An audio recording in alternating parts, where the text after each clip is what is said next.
로마서 8장 15절서부터 18절까지입니다.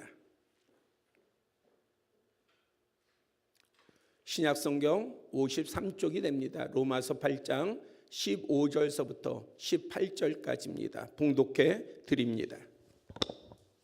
너희는 다시 무수하는 종의 영을 받지 아니하고 양자의 영을 받았으므로 우리가 아빠 아버지라고 부르짖느니라.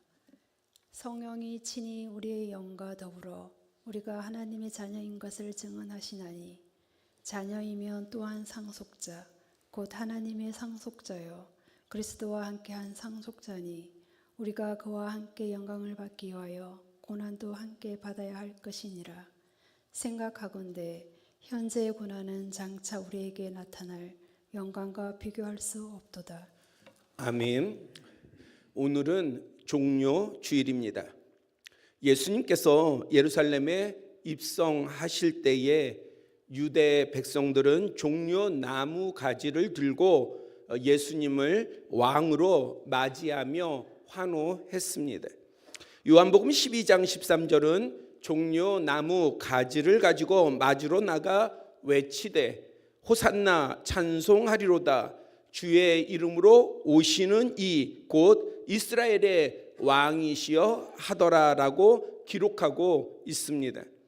그러나 이러한 환호와 환대는 오래가지 않았습니다. 그 내용만 살핀다면은, 그 내용만 본다고 한다면은 대단히 오랫동안 지속적으로 이루어져야 될 그러한 일이지만 그렇게 오래가지 않았어요. 곧 모략과 거짓, 핍박으로 바뀌었습니다. 예수님께서는 하나님의 독생자나 이스라엘의 왕이 아닌 인류의 모든 죄를 짊어지신 마치 죄인의 모습으로 십자가의 길을 걸어가셨습니다. 하지만 예수님이 걸어가신 십자가의 길은 단순한 고난의 길로 끝나지 않았습니다. 돌아오는 금요일을 예수님께서 십자가에 달리신 날로 순환일, 고난일이라고도 표현합니다. 그런데 서양에서는 이 날을 굿 프라이데이 그렇게 표현을 그렇게 부릅니다. 예수님에게는 순환의 날이지만은 인류에게는 죄 사함을 받은 은혜의 날이기 때문에 굿 프라이데이 이렇게 부르는 것입니다. 즉 예수님의 십자가는 고난의 사건으로 끝나는 것이 아닙니다. 영원한 생명과 하나님의 나라로 나아가는 통로가 됩니다. 오늘 본문은 먼저 하나님의 영으로 인도함을 받은 우리가 하나님의 자녀이므로 종의 영이 아닌 양자의 영을 받았다. 양자의 영을 받았다. 그러니 우리가 이제 하나님께 속하게 되었다는 거예요. 그래서 하나님을 아바, 아버지라 부른다 말씀하고 있습니다. 그리고 우리는 성령의 증언 속에 하나님의 상속자요 그리스도와 함께한 상속자가 되었다 증거하고 있습니다. 그런데 본문 17절은 이러한 놀라운 영광을 받기 위해서는 여러분들 지금 우리가 나누온 이 의미가 여러분한테 와 닿으세요? 야, 나 정말 하나님의 자녀가 됐구나. 아, 내가 하나님의 상속자가 됐구나. 이게 어떤 의미인지를 아시겠어요? 우리가 영화나 드라마 가운데서 보면 천사들이 막 나오잖아요. 그러면 얼마나 큰 능력도 행하고 천사들이 사람들과 비교해가지고 얼마나 큰 권능이 있습니까? 부럽지 않아요? 그런데 그러한 천사들, 죽지도 않는 그 천사들이 부러워하는 게 뭐냐? 바로 우리가 받는 이 영광이에요. 하나님을 아버지라 부를 수 있고 우리가 하나님의 상속자가 되었다는 것은 천사도 흠모하는 그러한 놀라운 영광입니다. 우리에게 그것이 주어졌다는 거예요. 그러니 이 가치를 우리가 무엇과 바꾸겠습니까? 아파트 몇 채와 바꾸시겠어요? 여러분들이 땅 몇 평과 바꾸시겠어요? 여러분들의 세상의 지위, 어떤 지위와 바꾸시겠습니까? 이 영광을요. 이 영광은 어떤 것과도 비교할 수 없는 그러한 가치예요. 그래서 사실은 우리가 이 가치를 매일 새겨야 되는 거, 어쩌다가 새기는 게 아니라 매일 우리가 살펴야 돼요. 밝히 봐야 돼요.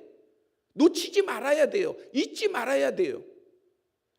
그런데 우리는 이 땅을 살아가면서 조그만한 무슨 문제가 있으면 잊어버립니다. 조그만한 어떤 나의 욕심에 뭔가 나아가는 부분이 있으면, 주어지는 것이 있으면 우리는 거기에 집착하고 거기에 집중합니다. 하나님이 우리에게 주신 이 놀라운 것, 세상에 무엇과도 바꿀 수 없는 것, 이것을 우리는 쉽게 잊고 살아갑니다. 그런데 그 가운데는 잊지 않고 살아가는 사람들이 있어요. 그 영광을 기억하고 새기며 사모하며 바라보며 살아가는 사람들이 있습니다. 그러면 그러한 사람들은 본문 17절에 보니까 이 놀라운 영광을 받기 위해서는 고난도 함께 받아야 할 것이다. 그렇게 당부하고 있어요. 고난도 함께 받아야 한다. 싫지요? 영광만 받고 싶지요? 예, 우리는 모두 똑같은 마음을 가졌어요. 괴로운 것은 싫은 거예요. 힘든 것도 싫은 거예요. 어려운 것도 싫은 거예요. 낮아지는 것도 싫은 거예요. 가난한 것도 싫어요. 병든 것도 싫어요. 문제가 있는 것도 싫어요. 시험도 싫어요. 여기에 좋아하는 사람이 어디 있어요? 다 싫어해요. 저도 싫어요. 그런데 말씀은 우리에게 뭐라고 얘기하느냐? 너희들 고난도 받아야 돼. 도망치고 피하고 원망하고 불평하는 것이 아니라 하늘의 영광, 놀라운 영광을 보는 사람은 그 고난이 대단한 것으로 보이는 것이 아니라 우리에게는 넉넉한 믿음으로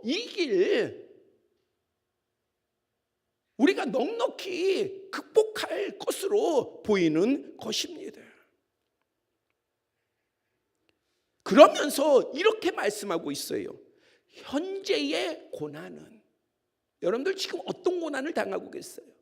여러분들에게 지금 가슴이나 마음 가운데에 정말 무거운 것, 아니면 여러분들에게 스트레스를 주는 것, 여러분들이 극복하지 못하는 것, 정말 이것 때문에 내가 지금 행복하지 않는 것, 기뻐하지 않는 것, 그러한 것이 무엇이 있습니까?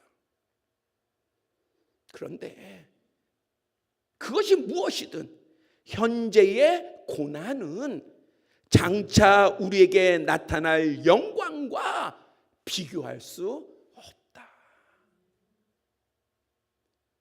비교할 수 없어요. 여러분들이 작은 아파트 한 채를 살려고 그래도 여러분들이 뭐예요? 아끼고 절약해서 예금을 붓든 돈을 모으잖아요.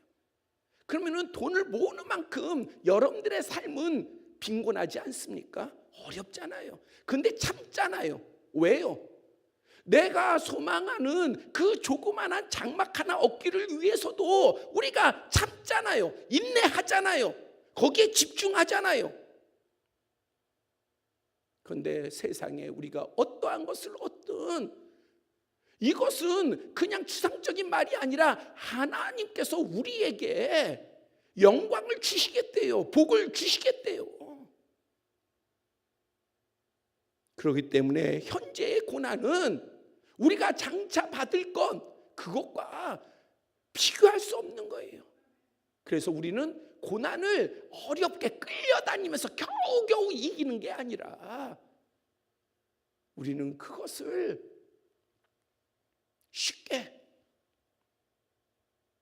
정말 우리는 당당하게 이길 수 있습니다.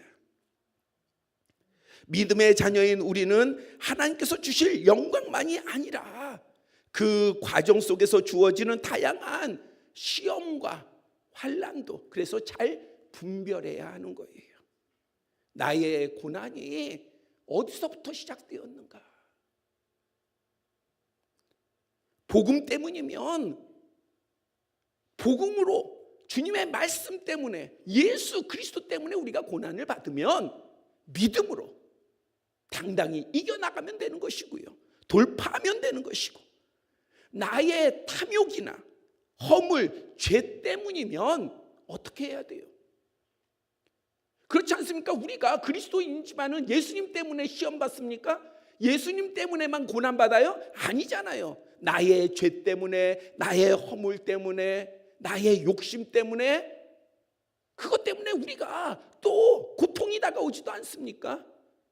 시험이 오잖아요. 미혹이 오잖아요. 그럴 때는 어떻게 해야 되느냐? 우리가 분별하고 회개해야 돼요. 돌이켜야 돼요. 그래서 회개는 우리한테 정말 우리가 꺼리끼는 것이 아니요, 회개라고 하는 것은 우리에게 있어서, 내 자신에게 있어서 꺼리껴지는 일이 아닌 거예요. 그것은 은혜예요. 은혜. 너 나에게, 사람들에게 아니라 너 나에게 회개하면 내가 너의 죄를 용서해 주겠다. 그러면 그 용서함을 받고 우리가 끝이냐? 아니에요. 그 용서함을 받은 것으로 우리의 죄, 우리의 허물, 그것을 우리가 세상 가운데에서 다시 극복하고 회복시켜야 하는 것이지요. 이러한 믿음의 태도는 결국 우리를 하나님의 크신 은혜와 섭리 가운데로 인도합니다.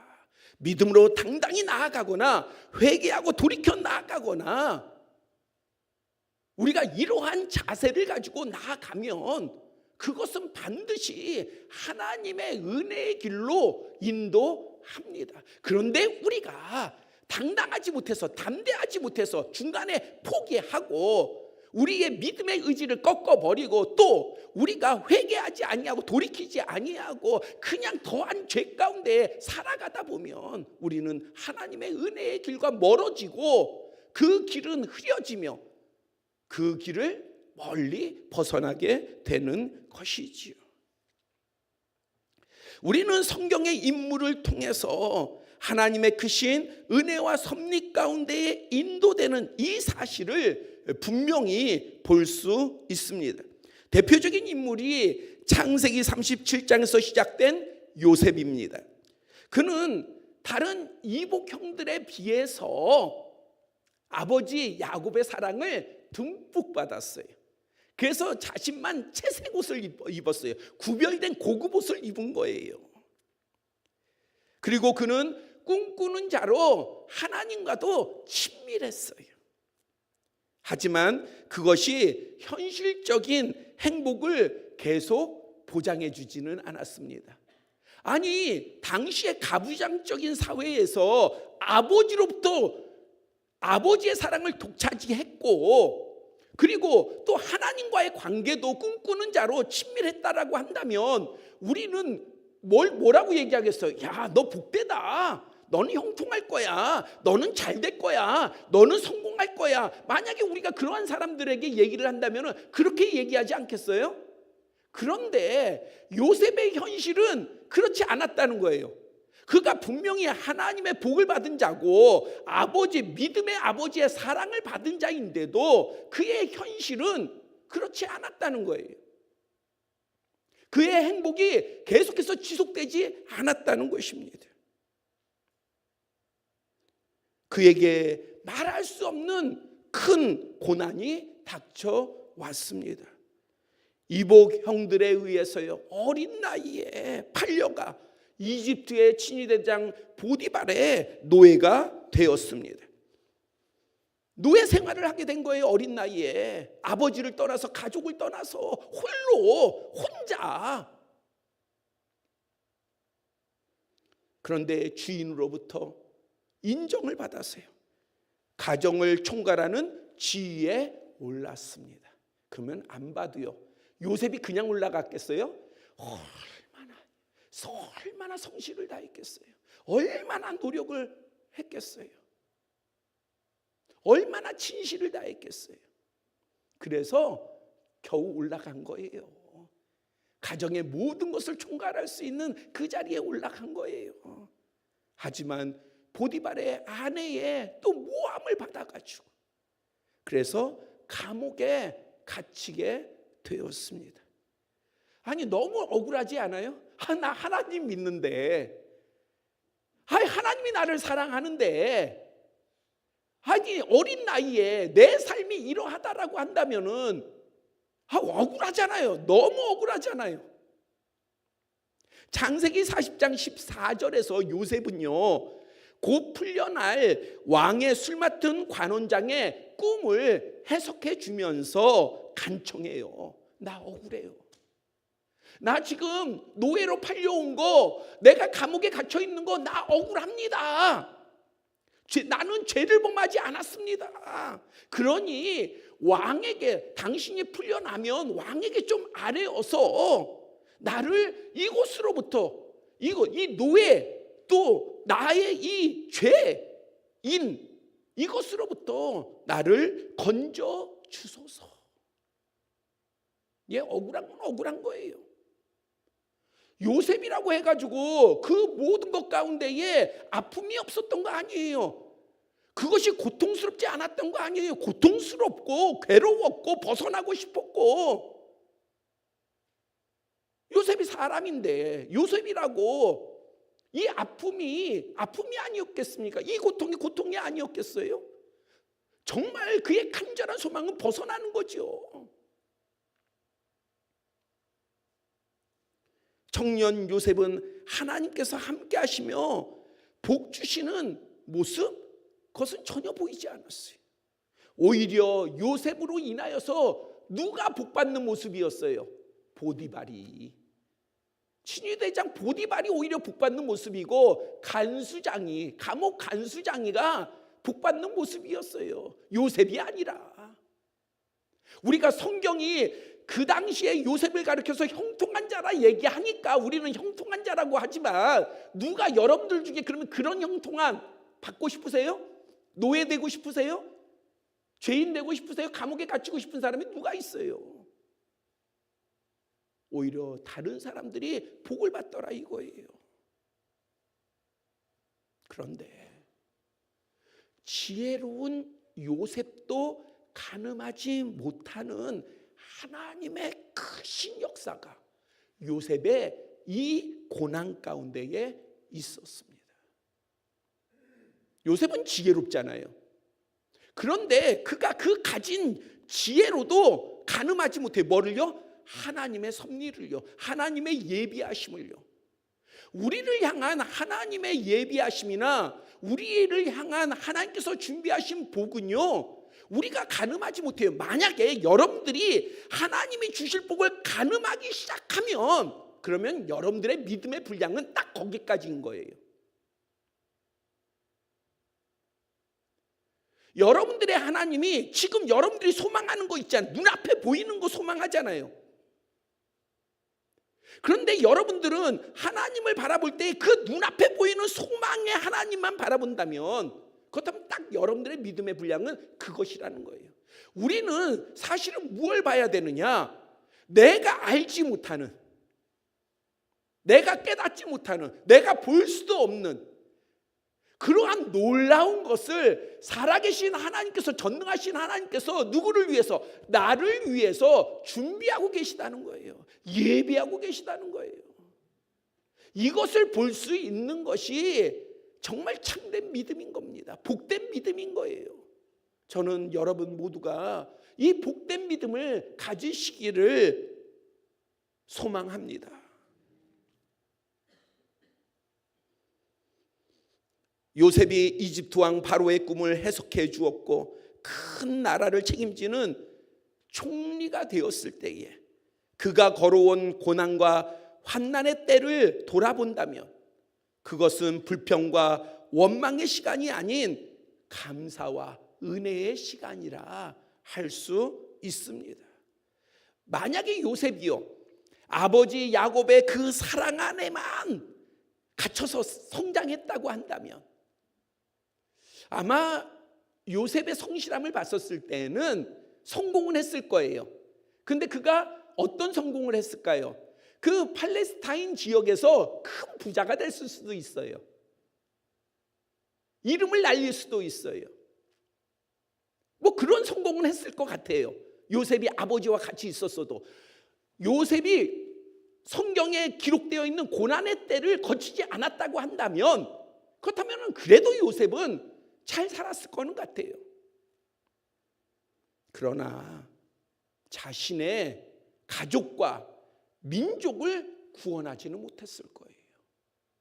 대환란의 시기에 결코 요셉이 자기의 가족, 자기의 소중한 사람, 자기의 모든 소유한 재산, 그거 지키지 못했을 것입니다.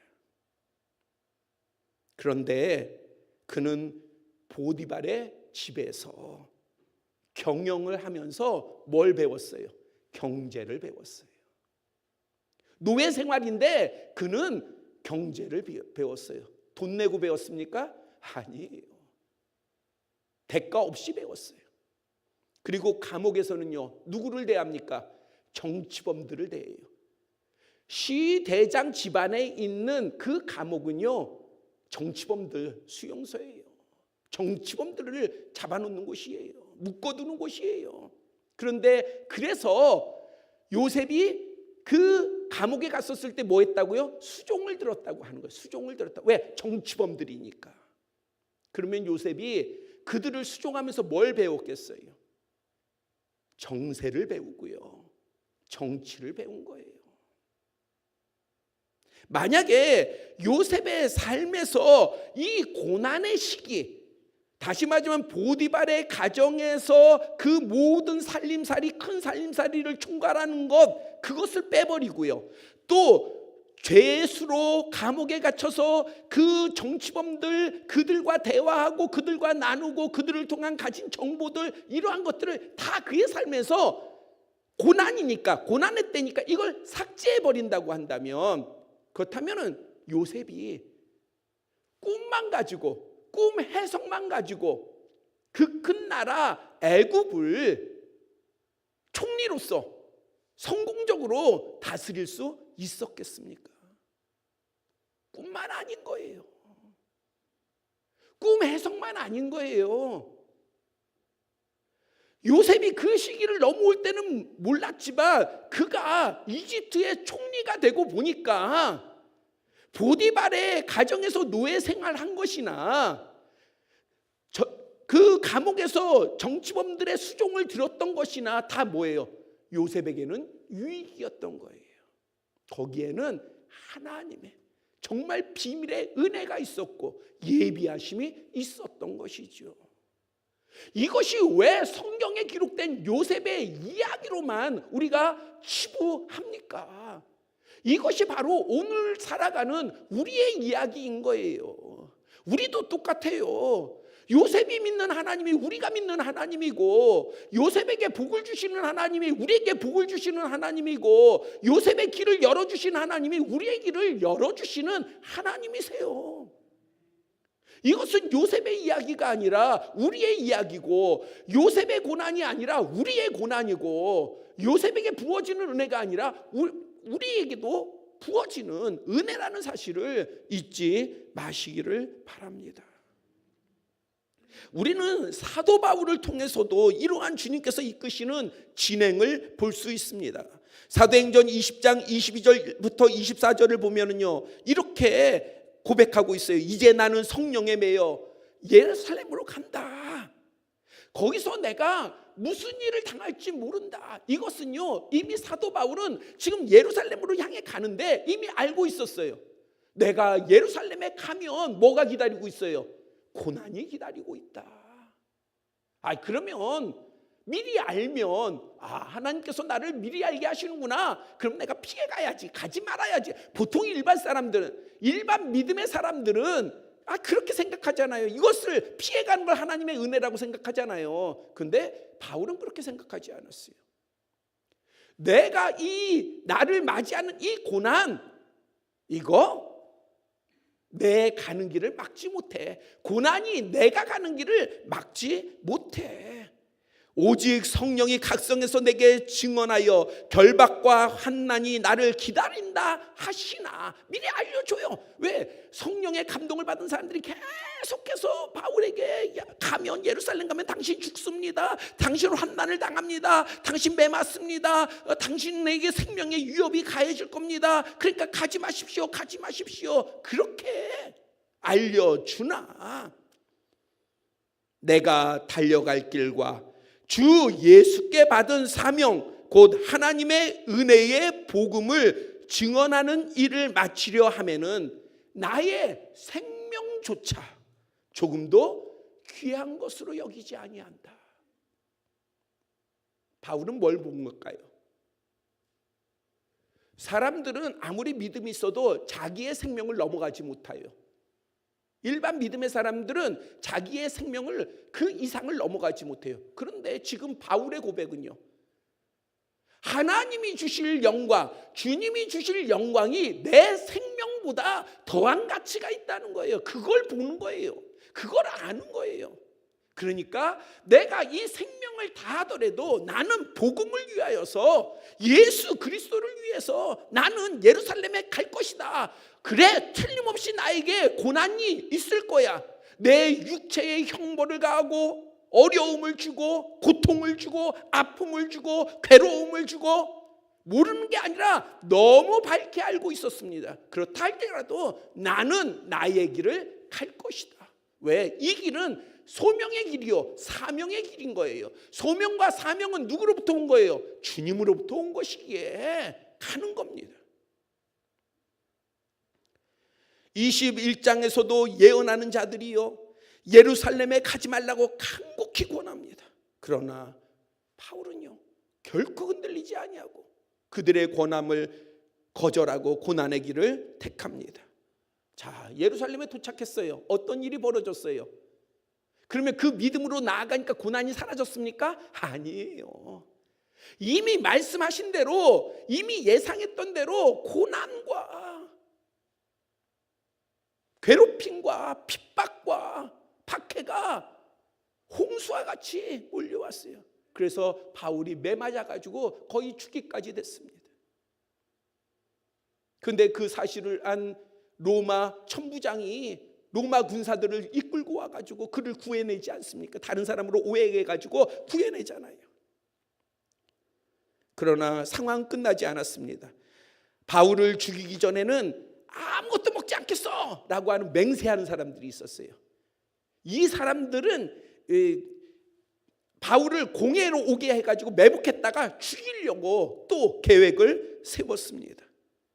이러한 극심한 역경 속에서 바울은 로마 황제 가이사에게 상소하게 되었고 죄수의 신분으로 로마에 가게 됩니다. 그런데 로마서 1장 10절서부터 15절을 보면 바울은 이미 이전부터 로마에 가기를 간절히 소망했어요. 하나님 앞에 내가 로마에 가서 정말 복음을 나누고 싶다. 로마에 있는 믿음의 사람들과 정말 저들에게 믿음을 더욱더 공고하게 하나님의 말씀을 전하고 싶다라고 하는 간절함이 있었어요. 그래서 뭐라고 얘기합니까? 어떻게 하든지 하나님의 뜻 안에서 너에게 나아갈 좋은 길을 얻기를 구한다. 여기서의 어떻게 하든지는 뭔 줄 아세요? 내 목숨을 내놓는다 할지라도, 내가 목숨을 잃어버린다 할지라도 이제 하나님의 뜻 안에서 내가 너희에게 나아가기를 원한다. 나는 로마에 있는 너희에게도 복음을 전하기 원한다라는 열망을 보였습니다. 이처럼 바울에게 로마는 단순한 여행지가 아니었어요. 반드시 주님 안에서 가야 할 사명의 자리였습니다. 사명의 자리. 사명의 자리가 이렇게 소중한 거예요. 이러한 가치가 있는 거예요. 누구에게? 믿음 없는 사람이 아니라 믿음 있는 사람에게는요, 사명의 자리는 도망가면 안 되는 거예요. 피하면 안 되는 거예요. 여러분들이 직분을 누구에서 받았습니까? 목사에게 받았습니까? 여러분들이 어떠한 역할을 맡았든 그 모든 것은 주님으로부터 온 것이지 목사로부터 온 거 아니에요. 우리가 그것은 계속해서 나누는 바 아닙니까? 언제 목사가 그 목사에게서 왔습니다라고 해서 무엇 하나 그러한 것을 취한 것이 있습니까? 취하면 안 되죠. 왜? 주님으로부터 온 것이니까. 여러분들이 어떠한 사명, 어떠한 소명을 가졌든 꼭 그것이 뭐 장로의 직분, 뭐 임직만이 아니라 여러분들 스스로들이 하나님을 바라볼 때 가정에서나 어떠한 공동체나 여러분들이 어떠한 삶 가운데에서의 그 세상 가운데서도 여러분들에게 주어지는 것들은 주님으로부터 오는 것이에요. 왜냐? 여러분들은 믿음의 사람이니까, 하나님의 자녀이니까 하나님으로부터 온 것이지요. 그러니 그 사명을 놓치지 마세요. 그 사명을 회피하지 마세요. 두려워하지도 마시고 어려워하지도 마시고 괴로워하지도 마시고 무거워하지도 마시고. 왜? 우리가 믿음으로 나아가면 주님께서는요 우리에게 할 수 있는 능력을 주시는 거예요. 할 수 있거든요. 무슨 말이냐? 믿는 자에게는 능치 못할 일이 없느니라. 내게 능력 주시는 자 안에서 내가 모든 것을 할 수 있다. 그것이 우리의 고백이요, 우리의 믿음이요, 우리의 삶의 실제입니다. 만약 바울이요 예루살렘에서의 핍박이나 환난이 없었다고 한다면요, 과연 바울이 로마에 순조롭게 갈 수 있었을까요? 한번 우리가 바꿔서 생각을 해보면요, 자, 바울이 이제 나 로마에 가야 돼 하고 자신의 계획을 세우고 그리고 나서 자신의 힘으로 로마에 가려고 했다고 한다면, 고난이 없었으면, 예루살렘 고난이 없었으면 자기가 로마로 가려면 계획을 세워서 가야 되지 않겠어요? 그러면 어땠을까요? 육로나 해로나 그 당시는요 이동이 쉽지 않았어요. 로마까지 가는 거예요. 마게도냐 그리스 지역까지 가는 것도 힘든데, 그런데 로마까지요, 그거 보통 일이 아닙니다. 막대한 여행 경비, 그 비용에 대한 부담, 그거 컸을 거예요. 그리고요 더욱이 곳곳에서 바울을 노리는 사람들이 있었어요. 마게도냐에서도 그렇고 그 다음에 소아시아 지역에서도 그렇고 바울을 노리는 사람들이 있었잖아요. 그러면 그 여정 가운데에 바울을 노리는 사람이 있지 않았겠습니까? 그래서 안전 역시 보장받기가 어려웠을 것입니다. 그런데 놀랍게도 이러한 하나하나가 되게 큰 장애물이잖아요. 재정의 문제도 큰 장애물이요, 여정의 길도 큰 장애물이요, 자기를 죽이려고 하는 사람들도 큰 장애물이요, 혹이 육로로 갔었을 때는 맹수나 어떠한 그 광야나 이러한 부분들도 다 어려운 장애물 아니었겠습니까? 그런데 이런 모든 것들이 다 장애물인데 로마에 가려고 할 때에, 사명을 감당하고자 이루고자 하면서 가려고 할 때에 이 모든 것들이 장애물인데 문제가 단번에 해결됐어요. 왜요? 바울이 죄수가 되니까. 그 고난으로 바울이 로마 황제한테 상소를 했고 그래서 죄수가 됐잖아요. 그러니까 이 문제가 다 해결이 돼버렸어요. 바울을 누가 지켜요? 로마 군인들이 지켜요. 그리고 로마까지 어떻게 가요?